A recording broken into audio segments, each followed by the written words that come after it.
Hi guys, welcome to my online C. मेरा नाम है देव। सो गाइस, आज के इस वीडियो में हम लोग बात करने वाले हैं annual compliances for the private limited company. जी हाँ, तो एक प्राइवेट लिमिटेड कंपनी बनने के बाद में बहुत सारे एनुअल कंप्लाइंस होते हैं और अगर आप लोग मिस कर देते हैं उसको तो आपके ऊपर काफ़ी ज़्यादा हैवी पेनल्टी लगती है।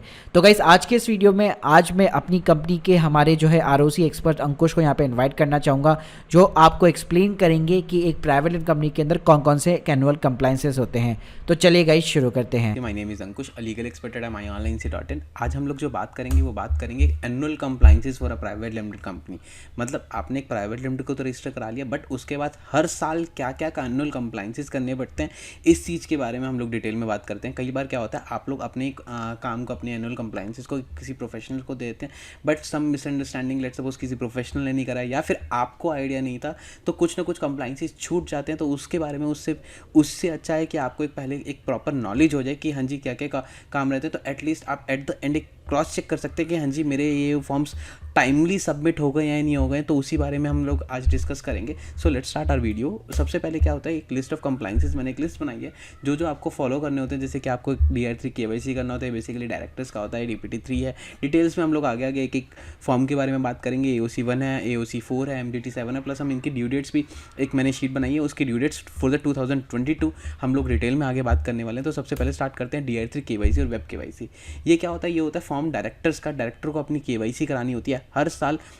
डायरेक्टर्स को क्या, एक पर्सन जिसने DIN नंबर होल्ड करा, इवन अगर कोई पर्सन डायरेक्टर है भी नहीं किसी कंपनी में, बट उसका DIN नंबर वैलिड है, तो उसको डायरेक्टर की KYC करनी पड़ेगी हर साल। अगर वो एक्टिव नहीं कराया तो आपका DIN नंबर डीएक्टिवेट हो जाएगा एंड आपको फिर एक्टिवेट कराने के लिए पेनल्टी लगेगी 5000 रुपीज़।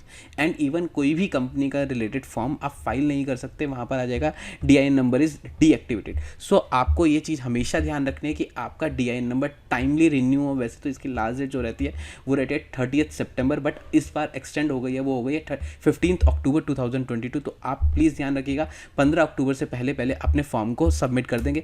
नेक्स्ट जो फॉर्म आता है वो आता है DPT3। ये रिटर्न ऑफ डिपॉजिट होता है। अगर किसी कंपनी ने कोई लोन्स ले रखे हैं या कुछ ले रखे हैं तो उसके लिए रिटर्न ऑफ डिपॉजिट बोला जाता है। इसको 30 जून से पहले पहले एक फॉर्म को फाइल करना होता है कि हाँ जी ये लोन्स है, ये प्रोफेशनल्स के थ्रू आप अपना एक सबमिट कर सकते हैं DPT3 को। नेक्स्ट आता है कि नेक्स्ट फॉर्म आता है होल्डिंग ऑफ एन AGM। मतलब एक प्राइवेट लिमिटेड को AGM एनुअल जनरल मीटिंग करनी जरूरी है। उसमें क्या होता है, उसमें आप अपने फाइनेंशियल्स हैं जो बैलेंस शीट्स P&L उसको अप्रूवल देते हैं। देन एक ऑडिटर है, ऑडिटर का अपॉइंटमेंट करते हैं नेक्स्ट ईयर के लिए। उसके बाद अगर किसी ने डिविडेंड देना है तो डिविडेंड दिया जाता है। तो ये होल्डिंग ऑफ एन AGM जरूरी रहती है। और इसकी जो लास्ट डेट होती है वो होती है 30 सितंबर, मतलब with in 6 months from the close of financial year. अब हमारा फाइनेंशियल ईयर क्या होता है, अप्रैल से मार्च होता है, और अप्रैल से मार्च के बाद फाइनेंशियल ईयर क्लोज हुआ 31 मार्च को। उससे 6 महीने हम काउंट करेंगे तो 30 सितंबर 2022 इस साल के लिए हुआ। उससे पहले पहले आपको AGM करनी जरूरी होती है। और AGM के बाद जो हमने बात अभी करी कि AGM में ऑडिटर अपॉइंट होता है, तो उसका एक फॉर्म ADT1 होता है। वो ADT1 भी फॉर्म फाइल करना होता है विद इन 15 डेज में। अब अगर पुराना ही ऑडिटर चलता आ रहा है तो वो इंटीमेशन कहलाया जाएगा, मतलब आप इंटीमेट कर रहे हैं, जस्ट एक सेम रहेगा। और अगर नया कोई चेंज हो रहा है तो वो आएगा अपॉइंटमेंट। तो आपको अपॉइंटमेंट या इंटीमेशन का फॉर्म होगा ADT1, वो आपको फाइल करना होता है MC के पास। प्लस नेक्स्ट आता है AOC4। AOC4 MCA के दो फॉर्म्स हम लोग कहते हैं, AOC4 और MGT7। AOC4 में बैलेंस शीट, जो आपकी बैलेंस शीट बनी, प्रॉफिट एंड लॉस अकाउंट बना, इसकी सारी डिटेल्स सबमिट होती है, मैंशनड होती हैं। वो फॉर्म सबमिट होता है 30 डेज कंक्लूजन ऑफ AGM हमने कब दिखाई, AGM हम जब भी अगर 30 सितंबर दिखा रहे हैं, 29 दिखा रहे हैं, कोई भी डेट दिखा रहे हैं, उससे 30 दिन के बाद, 30 दिन के अंदर अंदर हम लोगों को ये फॉर्म फाइल करना होता है। अगर ये फॉर्म फाइल नहीं हुआ मतलब कि हमारे एनुअल कंप्लाइंसेस कंप्लीट नहीं हुआ, प्लस इसकी पेनल्टी जो रहती है वो 100 रुपीज़ पर डे रहती है। तो ये फॉर्म फाइल करना, ये कंप्लाइंस हमारे मैंडेटरी आता है। एक आता है MGT7, same like AOC4, but इसे हम कहते हैं return, annual return of the company. ये 60 डेज़ में होता है। 60 डेज़ में फॉर्म फाइल होता है जब आपकी AGM हो जाती है। तो AGM हमने 30 सितंबर दिखाई। 30 सितंबर के बाद हम लोगों को 29 अक्टूबर तक, 60 डेज़ 29 अक्टूबर रहते हैं। तो 60 डेज़ के अंदर अंदर हमें ये MGT7 वाला फॉर्म फाइल करना होता है। और पेनल्टी सेम वही रहेगी कि 100 रुपीज़ पर डे की पेनल्टी रह जाती है। नेक्स्ट जो हम लोग बात करते हैं ITR, इनकम टैक्स रिटर्न। अगर ऑडिट नहीं है या ऑडिट है तो भी आपकी लास्ट डेट तो 30 अक्टूबर ही है। ऑडिटर वो हम ITR की बात करेंगे कि हमारी टर्नओवर क्रॉस करती है तो किस केसेस में हमें ऑडिट चाहिए होता है, किस केसेस में हमें ऑडिट नहीं चाहिए होता। वो मैं एक अलग सेपरेट से वीडियो बनाएंगे कि प्राइवेट लिमिटेड को ऑडिट कब चाहिए और कब नहीं चाहिए। अभी बस ये है कि नॉर्मल ITR फॉर्म फाइल होगा, वो ITR 6 फाइल होता है जिसकी लास्ट डेट 30 अक्टूबर है, तो ये भी है।